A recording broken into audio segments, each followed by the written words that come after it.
আমি যে কদিনই রোস্ট রান্না করেছি সবাই অনেক বেশি পছন্দ করেছে, কারণ রাঁধুনি রেডিমিক্স মসলা দিয়ে এই রোস্টটা রান্না করলে সবাই অনেক পছন্দ করে। চলেন রেসিপিটি আপনাদের সাথে শেয়ার করা যাক। ফার্স্টে তেল গরম করে আমি রোস্ট গুলোকে ভেজে নিয়েছি হালকা করে, এবং ওই তেলেই আবার পেঁয়াজ কুচি দিয়ে দিচ্ছি দারচিনি, এলাচ, লবঙ্গ, এগুলো একসাথে ভেজে নিচ্ছি।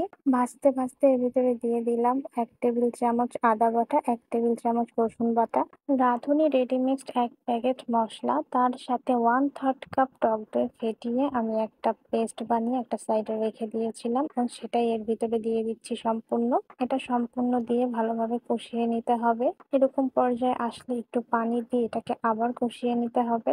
যখন এমন তেল ভেসে উঠবে তখন চিকেন গুলো এর ভিতরে দিয়ে দিচ্ছি। চিকেন গুলোকে দিয়ে এটাকে আলতো ভাবে নেড়ে চেড়ে মিশিয়ে এটাকে রান্না করে নিতে হবে। চিকেন গুলোকে ভালোভাবে কষানো হয়ে গেলে যখন এরকম তেল ভেসে উঠবে তখন এর ভিতরে দিয়ে দিচ্ছি 1 কাপ লিকুইড দুধ।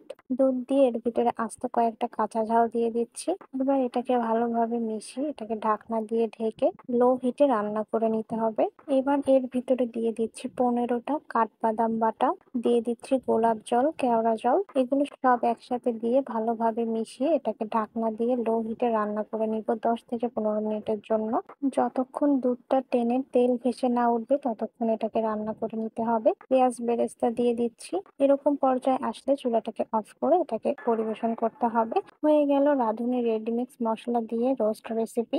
আমি যতবারই রান্না করেছি সবাই অনেক পছন্দ করেছে। আপনারাও একবার ট্রাই করে দেখতে পারেন, সবাই অনেক পছন্দ করবে। সবাই ভালো থাকবেন, সুস্থ থাকবেন। আল্লাহ হাফেজ।